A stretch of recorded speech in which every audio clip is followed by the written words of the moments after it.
तो नरहरदेव जी गोरीलाल ठाकुर जी की सेवा करते थे और गोरीलाल कुंज के मुख्य अर्चक। कई सारे शिष्य थे उनके, उन्हीं शिष्यों में एक थे श्री रसिकदेव जी। तो नरहरदेव जी के मन में आता तो था कि मैं गोरीलाल ठाकुर जी की सेवा रसिकदेव को दे दूं, लेकिन उनके मन में आया कि पहले परीक्षा ले लूं, ये वास्तव में योग्य है कि नहीं सेवा के। बहुत सुंदर लीला है। तो नरहरदेव जी ने क्या किया, अपने दूसरे शिष्य को बुलाया और कई 2-3 शिष्यों को बुला करके कहा, बोले सुनो, कल से तुम लोगों को एक अभिनय करना। अभिनय मतलब नाटक। कैसा नाटक? बोले जबरदस्ती की शिकायतें लेके आनी है रसिकदेव की मेरे पास। कभी अपना कोई वस्त्र फाड़ देना और मुझसे आके शिकायत करना, रसिकदेव जी ने फाड़ दिया। कभी कोई सामग्री गिरा देना, कह देना रसिकदेव जी ने। तो सब बोले गुरुजी ऐसा क्यों? बोले जैसा हम कह रहे हैं वैसा करो, हमको परीक्षा लेनी है रसिकदेव की। और दूसरे दिन बेचारे रसिकदेव जी तो बड़े सीधे थे, बहुत सौम्य, बहुत सरल सीधा स्वभाव उनका। और दूसरे दिन वही हुआ। अब कभी एक शिष्य आता, बोले गुरुजी देख लीजिए, रसिकदेव जी को समझा लीजिए, इन्होंने जो है हमारा वस्त्र फाड़ दिया। और रसिकदेव जी वहीं बैठे थे। और रसिकदेव जी बोले मैंने कब फाड़ा? झूठ मत बोलो, तुमने फाड़ दिया, तुमने जोर से खींचा था उठा करके और तभी हमारा वस्त्र फट गया। गुरुदेव देख लीजिए, इनको समझा लीजिए। लेकिन रसिकदेव जी का स्वभाव ऐसा था, हो सकता है गलती से हमने कर दिया हो, हम भूल गए, हमने कब किया याद नहीं आया, गुरुदेव क्षमा प्रार्थी हैं, अब नहीं करेंगे। अब यहां गुरु दोनों बात कर रहे हैं, परीक्षा भी ले रहे हैं और शिष्यों को बता भी रहे हैं। उसकी सहनशीलता देखो। दूसरे दिन फिर कोई चेला ने आके शिकायत की, तीसरे दिन फिर कोई चेला ने शिकायत की। ऐसे इतनी शिकायतें हो गई, रसिकदेव जी को खुद ही लगने लगा कि मुझ में अपराध है। और एक दिन नरहरदेव जी, गुरुदेव जो थे उनके, उन्होंने कहा, ए रसिकदेव इधर आओ, तुम्हारी बहुत शिकायतें आ रही हैं हमारे पास, अब अगर एक भी शिकायत आई तो हमको कठोर नियम लेना पड़ेगा। बोले गुरुदेव मैं कुछ नहीं करूंगा। रसिकदेव जी कुछ नहीं करते, सुबह स्नान करके एक कोने में खड़े रहते, भैया मुझसे पता नहीं कब अपराध बन जाता है, आज मैं कुछ नहीं करूंगा। उस दिन पूरे दिन कुछ नहीं किया। उस दिन भी गुरुदेव पर एक शिकायत पहुंच गई, देखिए रसिकदेव जी ने हमारी ऊपर ना उठा के जो है मट्टी में फेंक दिया। गुरुदेव ताम्र वर्ण, आंखें लाल, मुख लाल। बोले रोज तुम्हारी शिकायत आती है, रोज सभा के तेरी शिकायत करते हैं, तो एक काम कर, आश्रम से निकल जा। रसिकदेव जी हाथ पैर कांप रहे हैं, रो रहे हैं। बोले गुरुदेव मैंने अपराध किया, उसका मुझे दंड आप आश्रम में ही दे दीजिए, लेकिन मुझे दूर मत कीजिए, मैं आपको देखे बगैर रह नहीं पाऊंगा। एक बार को प्रिया प्रियतम के नित्य दर्शन ना हो मुझे स्वीकार है, पर मेरे गुरुदेव मुझे ना देखें, ये मुझसे सहन नहीं होगा गुरुदेव। बोले सुन, हमारी आज्ञा मान और आश्रम छोड़ के चला जा, अभी जा। रसिकदेव जी बोले गुरुदेव दूसरी बार कहना नहीं पड़ेगा आपको, मैं जाता हूं।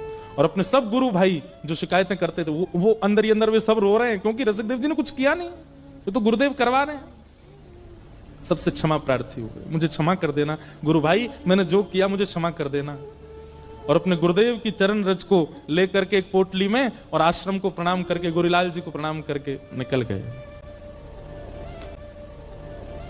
और यमुना तट पर जाकर के इतना रोए, इतना विरह व्याकुल, अपने हृदय पर हाथ रख करके बस रुदन करते रहते हैं। 1 दिन 2 दिन 3 दिन बीत गए, भोजन अन्न जल कुछ ग्रहण नहीं किया।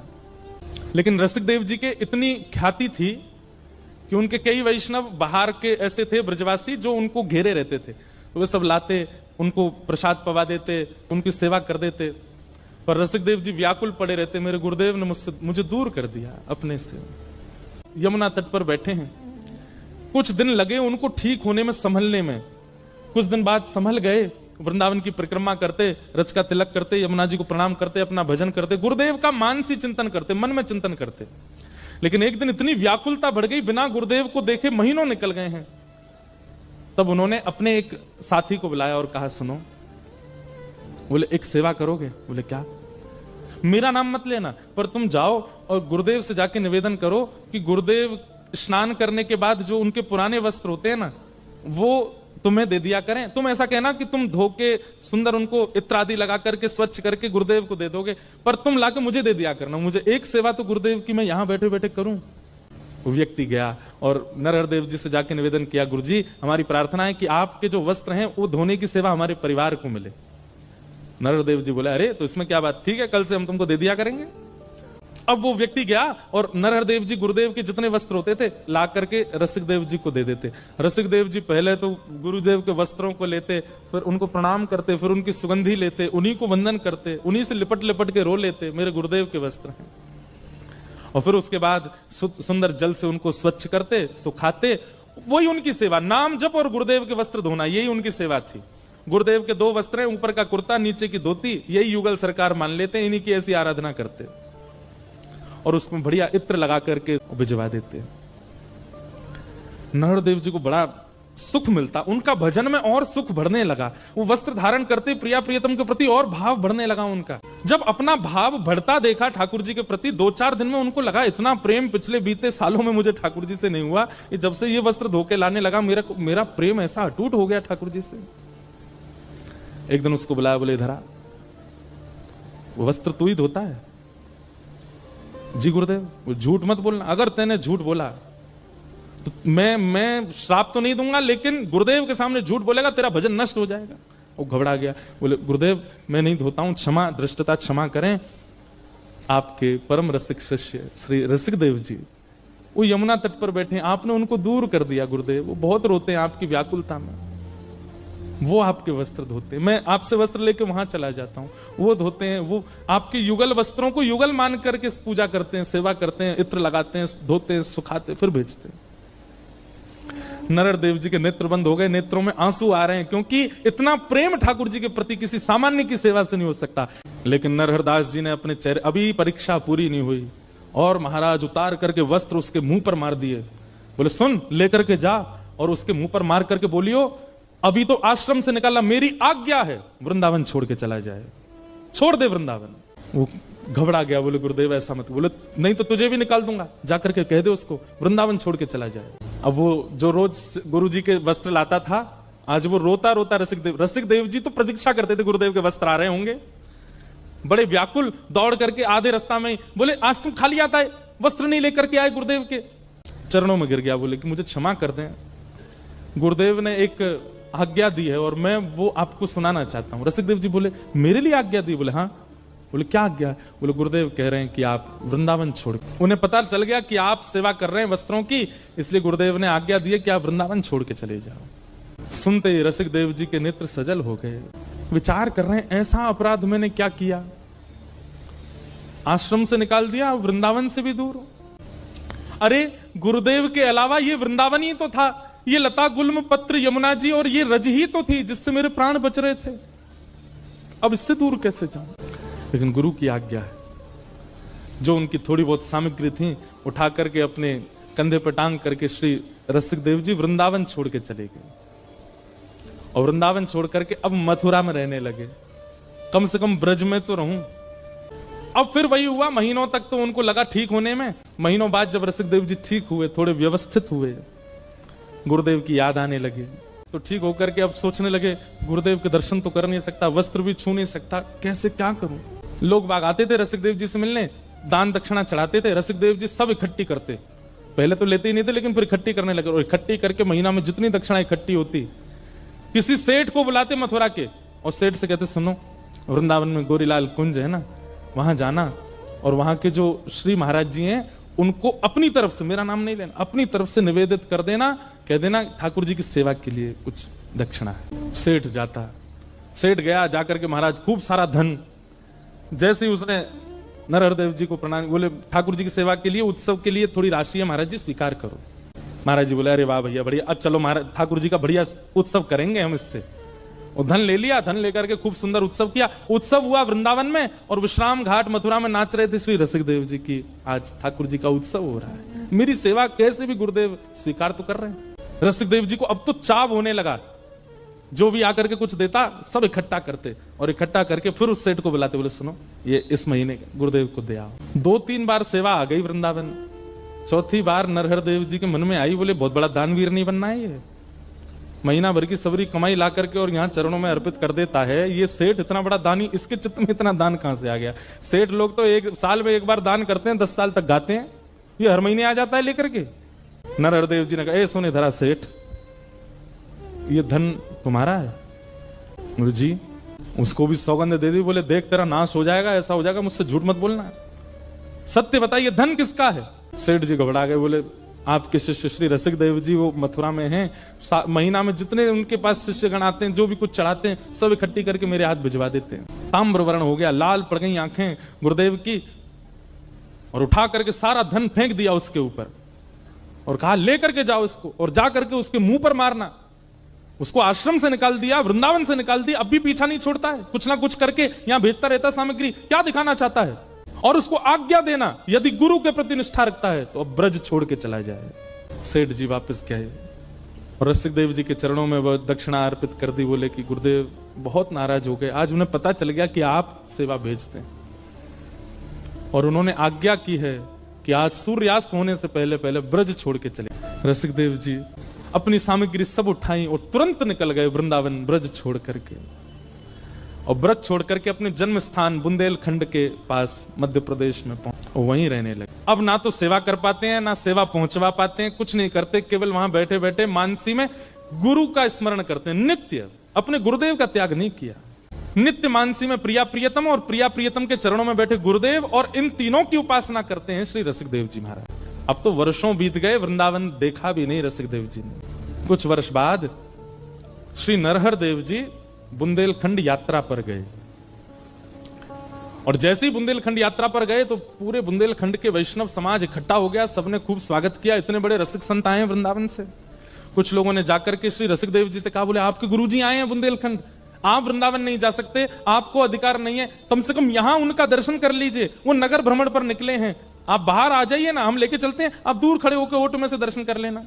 रसिक देव जी रोने लगे, हाथ पांव चलाने लगे, बोले मेरा मन तो बहुत है कि मैं गुरुदेव को एक बार देख लूं, लेकिन मुझे भय इस बात का, कहीं उन्होंने मुझे देख लिया तो वो प्रसन्न मुद्रा में होंगे, हंस रहे होंगे, कहीं मुझे देख करके उदास ना हो जाए, दुखी ना हो जाए, मेरे मुख से कहीं उनके चित्त पर मलिनता ना आ जाए। सुनो, तुम जाओ और गुरुदेव को देखना, उनकी रूप माधुरी का दर्शन करना और उनके नेत्र कैसे लग रहे हैं, नासिका कैसी, कान कैसे, चरण कैसे, और जो वो चल के चले जाएं उनकी रज ले आना। ऐसी गुरु निष्ठा। परिकर जाता है, आकर के बताता, बोले गुरुदेव के बाल थोड़े से पक गए, गुरुदेव के नेत्र ऐसे हैं, गुरुदेव थोड़े वृद्ध हो गए, धीमे धीमे चलते हैं। सुन करके श्री रसिक देव जी रोने लगे और रज जैसे ही आई माथे से लगाई, कंठ पर लगाई, मुख में धारण कर ली मेरे गुरुदेव के श्री चरणारविंद। चित्त से लगा करके पूरी रात चिंतन करते रहे। अब तो रसिक देव जी की ऐसी स्थिति हो गई कि रसिक देव जी अपनी कुटिया में बैठते हैं और नेत्र बंद करके अपने गुरुदेव का स्मरण करते हैं। वहां गुरुदेव के साथ क्या घटना होती है वो रसिक देव जी को यहां बैठे बैठे दिखने लग जाता है। एक दिन बुंदेलखंड यात्रा पर रात में गुरुदेव स्नान करने के लिए ब्रह्म मुहूर्त में निकले तो दिया हाथ में लेकर के गुरुजी जा रहे थे, हवा जोर की चली, दिया बुझ गया और दिया जैसे बुझा तो एक वृक्ष की टहनी थोड़ी नीचे थी, वो गुरुदेव के माथे पर लग गई और जैसी लगी यहां ब्रह्म मुहूर्त में श्री रसिक देव जी अपनी कुटिया में रोने लगे और माथा पकड़ करके कहने लगे, अरे कोई जाओ, मेरे गुरुदेव के माथे पर लगी है, अभी अभी एक टहनी लगी है। रसिक देव जी के परिकर ने उनका हाथ जैसे दूर किया तो चोट लगी गुरुदेव को, पर रक्त निकला श्री रसिक देव जी की। ऐसी स्थिति। लेकिन लोग जाकर के केवल कहते हैं नरहर देव जी की कैसी निष्ठुरता, इतने में भी रसिक देव को स्वीकार नहीं कर रहे हैं। किसी ने जाकर के ये घटना सुना दी कि गुरुदेव आपके माथे पर लगी थी कल। बोले तुम्हें कैसे पता, मेरे साथ तो कोई था नहीं। बोले भगवान, आपका एक शिष्य बैठा है यहां से थोड़ी दूरी पर, आपके साथ कुछ भी घटना होती है उसे पता चल जाता है। परसों आपको एक बूढ़ी मैया ने गर्म दूध पिला दिया था, आपका मुख जल गया था। बोले हाँ, जला आपका मुख, छाले पड़े रसिक देव जी के। बोले उसको स्वीकार। तुरंत अपना जो साथ में था कुछ भी उठाकर बोले भाग यहां से, उसका नाम मत लेना मेरे सामने आकर के।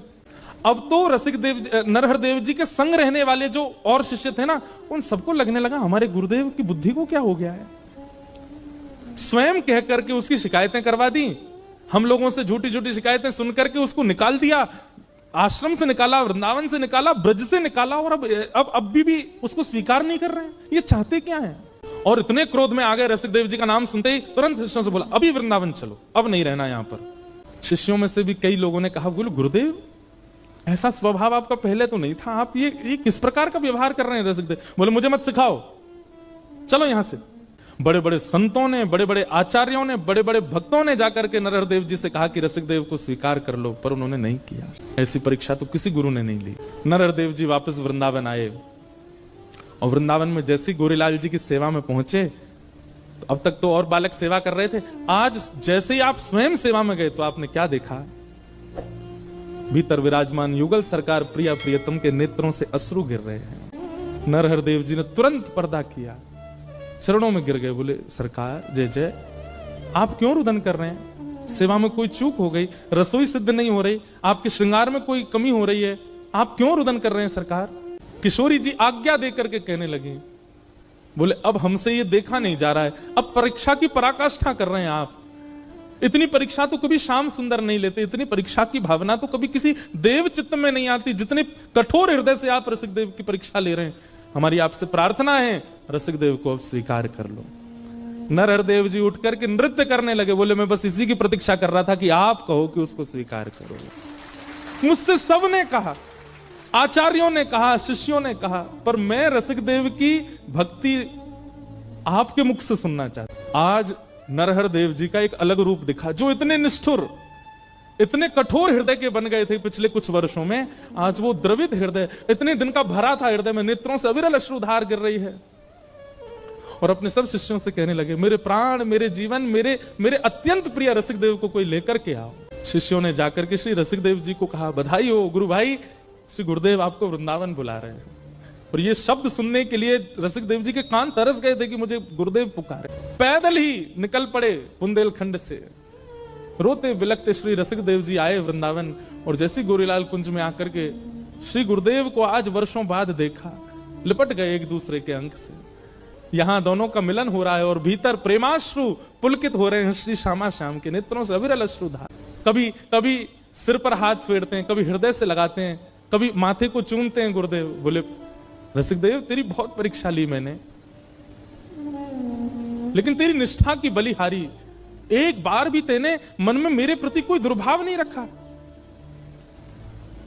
आज अपने जीवन की जमा पूंजी, अपने समस्त रसिक जनों की जमा पूंजी और मेरे प्राण आधार तुझे हम उपहार में देंगे। और रसिक देव का हाथ पकड़ करके श्री गोरीलाल ठाकुर जी के चरणों में रख दिया। बोले आज से तेरे जीवन यही है, क्योंकि वृंदावन से निकाला मैंने है और वृंदावन बुलाया इन्होंने है। मैं तुझे वृंदावन बुलाऊं ये मुझ तक सीमित होता। गुरु तो कृपा कर देता है, शिष्यों पर बुला लेता है, पर मैं तो चाहता था मेरे रसिक देव को प्रिया प्रियतम बुलाऊं, और इन्होंने कहकर के बुलाया कि रसिक देव को बुलाओ। आज से यही तेरे सर्वस्व।